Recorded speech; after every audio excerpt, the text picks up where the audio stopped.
All right, what's up? Welcome inside Arch Rivals. Your man Corey Parson, the fantasy executive. Justin Henry, Jay Hen, rocking that Laker hat. I'm on the New York Yankees, the two most popular franchises in all of professional sports. How about that? You know what I'm saying? Coming up today, we got some NFL talk we want to get into. We're past the draft. The schedule has been released. So it's time to start talking about some football. Jay Hen, what's up, my man? Football season's here. Schedule's out. Niners did their schedule release, as a lot of other teams did. So it's a rough schedule for the Niners, but I'm excited. Man, there were some funny videos that came out with the social media teams. They did their thing, man. No, definitely you saw where the script the script element was a part of it. Jacksonville did a good job with the script. That was fantastic. Obviously, schedule release stolen by the Tennessee Titans. You know what I'm saying? The Boston Bearcats, the Red Stallions, the Atlanta, Florida Dolphins. They did your Cowboys dirty too. Yeah, I know. They mistake this for the Colts twice. We play the Titans twice next year, according to those young ladies out there in Nashville. And shout out to Nashville. You know what I'm saying? Like going down. It was a couple of joints in there, you know what I'm saying? But I'm not a munch like Jordan Poole. You don't spend $500,000 on him? Drop $500,000. You don't spend $500,000 on him? On a young lady from Fordham Road. Anyway, ain't no kind of spice in my life that get me to do that. Yo, shout out to Fordham Road. Shout out to the Boogie Down Bronx. You know what I'm saying? And all the lovely mommies in the boogie. Minnesota Vikings, playoff team last year, got basically stomped by the New York Giants in the first round. You know, here's the thing about Minnesota. All through the season last year, as they were winning these games, the Buffalo win, this win, that win, everybody absolutely knew that they were going to be a first-round exit. And it lived up to expectations. This year, you're running back. Don't know what the deal with Dalvin Cook is going to be yet. Adam Thielen gone. Justin Jefferson, top pick in fantasy. Kirk Cousins still there. They add the young receiver, Jordan Addison, I believe. Minnesota Vikings, a playoff team again this year? I think the one thing that's working in their favor is that you sometimes you got to beat the team that's in front of you. And everybody's going to run to the Detroit Lions. They're a team that, they're on the rise. They got a tough game one against the Chiefs for the kickoff. But I still think this division goes through the Vikings. Kirk Cousins, for every time we want to write off Kirk Cousins, he seems to somehow be there. He did it with the Commanders when they were formerly known as the Redskins. You like that? You like that? Yeah, just come back hitting. Sometimes, we've seen Justin Jefferson kind of make those MJ type plays, right? Those plays down in the crunch time when you're not expecting him to make them. He's making catches that everybody knows the ball's going his way and you still can't stop him. I'm not ready to write off the Vikings. And it's not because I think that they're this super elite team, this great division winning team.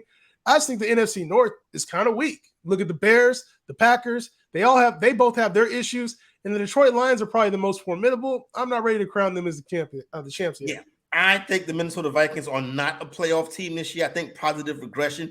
Anytime you see a team win a lot of close games, and next year they tend to go the other way and they'll lose a lot of close games. I thought it was a borderline playoff team last year, despite the record. This year I think they lose some of those games. I don't think they're a playoff team this year. I think the NFC North, for all everybody's saying about the Lions, and shout out to the Lions, they got rewarded with playing in the primetime opener. This may be the biggest moment in Detroit Lion history. But here's the deal. That team in this division that nobody's talking about, the Green Bay Packers. Oh, yeah, they lost Aaron Rodgers. Might be a good thing. I like the Packers to win the North. They're not going to win the North. They're going to be a competitive team, but they got a lot to figure out. They're a playoff team. They're not a playoff team. Even in the weak NFC, they're not a playoff team yet. They'll have some things to figure out this year. Jordan Love, Aaron Rodgers couldn't take this team to the playoffs last year. I'm not expecting Jordan Love to be leaps and bounds better than him. So I think they have things to work through, and this is a team that I will be looking forward to next season, the year after. But this season, I ain't going with Jordan Love and the Packers, bro. I think not having Rodgers could be addition by subtraction, and I know that's probably something controversial or a hot take or something crazy to say, but don't be surprised if they play more like a team now that Aaron Rodgers is out the building. Let's go over to the other conference. This is a team that, much like the Vikings last year, kind of up and down, won some games it shouldn't have, lost some games it shouldn't have. The Los Angeles Chargers were a playoff team last year. had the epic collapse loss. Now, head coach is back. I think he's on a 1-year deal. Everybody loves Justin Herbert. They got to figure out with Austin Eckler. They got some good pieces on defense. Not a playoff team, in my opinion. I think the Raiders and the Chiefs are playoff teams in the AFC West. I think the Chargers and the Broncos are on the outside looking in. You got the Raiders in over the Chargers. Raiders. Man, the Raiders with Jimmy G and Josh McDaniels. Garoppolo and the Raiders. The Raiders got their own issues. I'm looking at the Chargers, though. Like, the Chargers went and invested in another receiver in the draft. Justin Herbert dealing with the rib injury for a majority of the first half of the year last year. There's a lot of injuries. This team was decimated with injuries. No Keenan Allen, Mike Williams injured, J.C. Jackson, Joey Bosa, Khalil Mack, all missed significant time last year.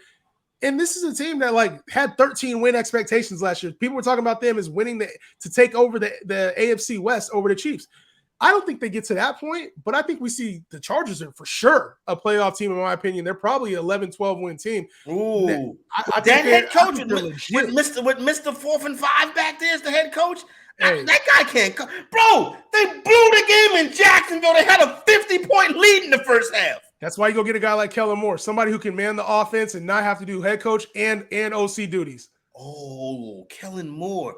I can tell you a thing or two about Kellen Moore. What you got to say about Kellen Moore? He's horrific. And let me tell you something, Charger fan. You're going to run him. You're going to want to run him right out of town, just like Cowboy fans did.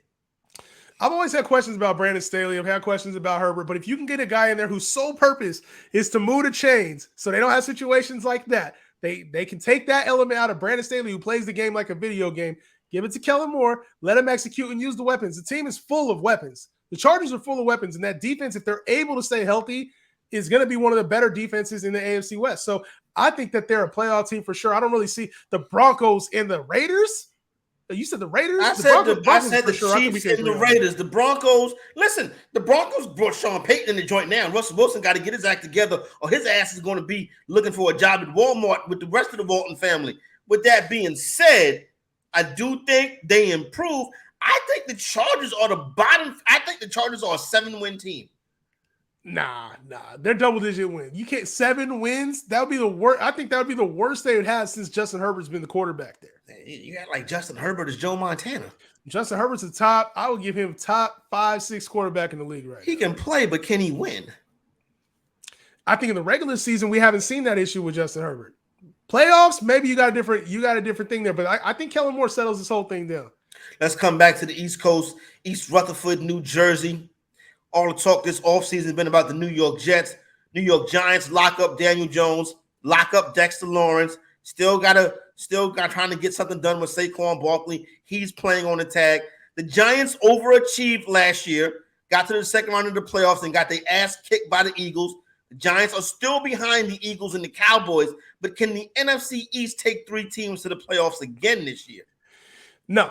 The simple answer is no. And I'll tell you the reason why. When you look at a team that's so focused on Saquon Barkley, a team that's so focused on developing these little small-ass receivers they keep drafting year after year for whatever reason, they try to push off these problems onto the defense a lot of times, which has gotten significantly better. But there's one really big issue with this Giants team. And, you can go win a second-round playoff game. You can win a first-round playoff game headed to the second round. But that still doesn't solve the biggest issue. And was Daniel Jones just playing last year to get paid? He's not this great quarterback. No. 1 year with Brian Daboll doesn't just fix everything, in my opinion. Daniel Jones is still not a great quarterback. And, yeah, I know the NFC is devoid of all these quarterbacks. There's not a whole lot there. But are we going to start putting Daniel Jones here in the top 7, top 10 quarterbacks in the NFC conversation? I don't think he's even that. He's a good bus driver. He can guide the team. He can lead the team. He won't lose you the game. But sometimes when you want to take that next step as quarterback, you got to go out there and win games. I'm not sure if Daniel Jones can go get you a win. Don't get me wrong. He won't cause you to lose. Limit turnovers, play smart, use the ground in the running game. But if you want to go deep into the playoffs, your quarterback has to make plays. I think that's a problem. Listen, here's the deal, right? You go get these small receivers, Darren Waller. This isn't solving the problems for this Giants offense. They still don't have no passing game. It's a running team anyway. They're The running team, but roster they is have no not. The passing roster game. is problematic, and you shouldn't have gave Daniel Jones that kind of money when your roster is as problematic as the Giants roster is. But Dabo can coach these guys up. They're not going to quit. They do have a good culture, or developing a good culture there.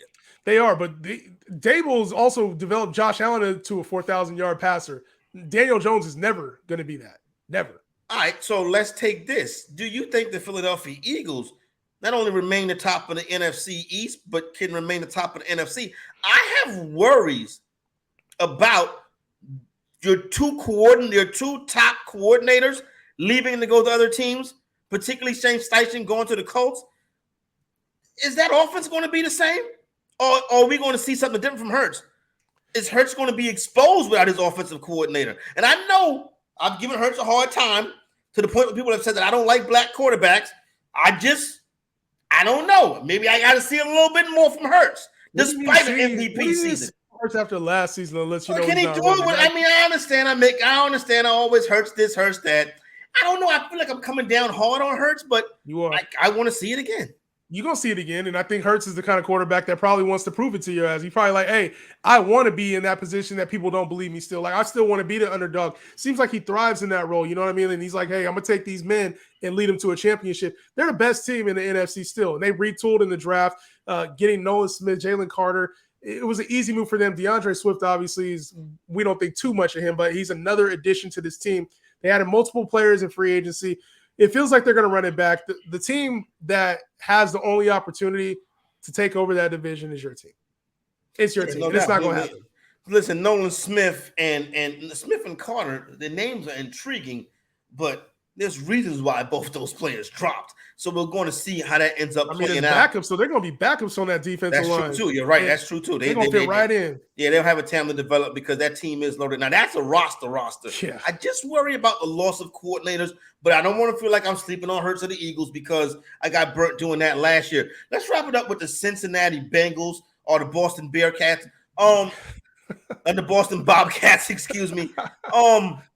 Joe Burrow, Jamar Chase, T. Higgins. You get my boy Joe Mixon back in the backfield. They got some good pieces on defense. They added through the draft. One of the better teams in the AFC, easily make the playoffs. I think the Baltimore Ravens are the class of the AFC North, and the Pittsburgh Steelers, they're going to be right back there. I'm telling you, Pittsburgh is going to be in the mix again. The Bengals, yes, a playoff team. Are they going to be back in the AFC Championship game? Absolutely not. I think this is a second round. Struggles they make the second round of the playoffs? I think this team struggles to make the wild card. Why? Why are you down on the Bengals? And this is one of those gut calls. Sometimes and when you watch football and when you watch it for a long time, you experience teams that are high. They're at a high, and then for some reason they take a nosedive after experiencing a really high point in their time. I don't know if it'll be due to injury, but when I look at the AFC, it's so competitive. Right now, we got teams, the Chargers, the Chiefs, the Jets have now retooled, the Dolphins, the Bills in their own division. You got the Steelers, the Bills, the Steelers, the Ravens, and the Browns. I think the Browns improve. I think the Ravens improve. If I had to pick a team to replace the Bengals, I would replace them with the Cleveland Browns. Interesting. I'd replace them with the Pittsburgh Steelers, and I would not be so fast to sleep on the Indianapolis Colts. When the Colts was trotting in Phil Rivers, when they was trotting in Phil Rivers, and Matt Ryan, and all these old quarterbacks, Carson Wentz, everybody said they're Super Bowl team. They didn't make the playoffs or barely made the playoffs. Now they go get a young quarterback and nobody believes in them. I think it could be a role reversal. Watch out for that Colt team. I'm going to put a little something down, as my man Johnny VTV say, a little how you doing, at the Colts win the AFC South. Shout out to Johnny V. But you think they're going to beat the Jacksonville Jaguars, who are the favorites to win that division. Trevor Lawrence making the ascension. I like A-Rich coming in there and leading the charge of taking the Colts to the playoffs. He's going to come in there and run that six-back attack with Jonathan Taylor. That's going to be just as electric as what they had in Philadelphia last year. They got a great offensive line, a great running back. They got some key pieces on defense. Now, is their head coaching going to be up to par? We don't know. They got a young quarterback, but I think they're going to, on that track, they're going to game plan Richardson right, Colts to win the AFC South. Ain't no way the Colts win the AFC South. The Jacksonville Jaguars retooled as well. Got Calvin Ridley now. Your boy, you said he's going to be wide receiver 1 this year. WR1. So I look at what Trevor Lawrence has been able to do career-wise. He's taking the next steps. I think he really is progressing into that top 4 quarterback that you and I talked about. And if he really is, that means his team's winning the division and probably by a number of games. He's going to have to go through some rookie pains there with the Colts. Anthony Richardson is going to have to struggle a little bit, just like we see a lot of quarterbacks who are young come in and struggle. Very few times do we see him just come in and take the league by storm. He's one of those guys that's raw and needs time to develop. They'll lean on the run game. They'll lean on the defense. They lost to Phil Gilmore in the offseason, though. So to me, I'm looking at this Colts team, looking at the Titans, looking at the Texans as probably like 6-win, 7-win teams as max. And this Jaguars team is going to be an 11, 12-win team. All right, quick before we get up out of here, I do want to have one more thing that I want to break up. Y'all missed a very good NBA talk episode because of my dumbass. Didn't record the stream, so shout out to y'all. If you were tuning in for the NBA. Sorry, we ain't got time for that today. Yeah, we got into a little bit of everything, but right now I'm going to the San Francisco 49er depth chart. Oh. And Brock Purdy still sits atop with Trey Lance second in the quarterback room. Sam Darnold will be the opening day starter for the San Francisco 49ers. Are we still doing this? Sam Darnold will be the opening day starter for the San Francisco 49ers. Trey Lance, no chance. You lucky I got a video going up on this already today, by the way.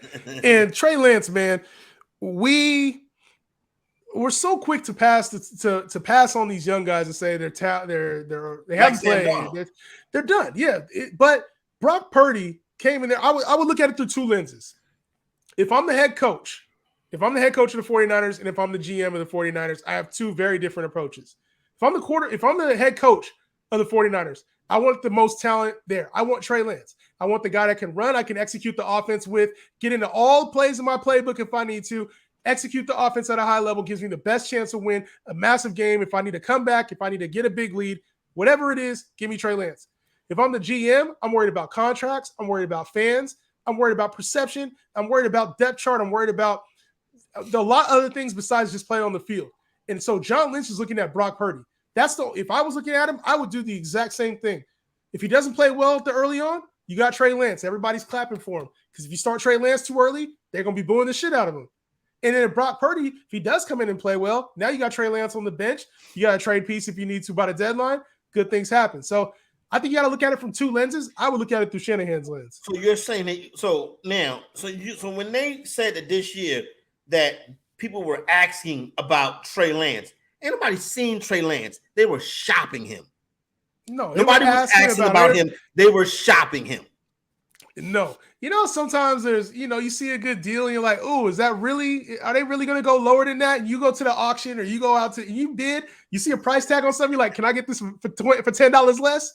That's what they're doing. There's no team that was truly interested in Trey Lance. They were just interested in the discount. All right, well, there you go right there. Like, listen, got plenty of football talk to get into as we go through the offseason, plenty of fantasy talk. That's going to be ramping up, doing drafts and stuff of what that nature. Get our ADP together, and then we got to get that league rolling too. Because I'm picking. We got to get some heavy hitters in this one too. We got to get some heavy hitters. Your money. I'm already spending your money. I love your children as much as you do, but they gonna be eating some ramen noodles. Nah, I'm using the league wins, and I'm gonna go take the same plane that Chris Paul's probably taking right now. Go out to Maui or something, my man. That's what I'm gonna do with your fantasy winning. So you can't beat me, dog. Yo, cool, my man. Jay Hen, Justin Henry is Corey Parson, the fantasy executive arch rivals. We out.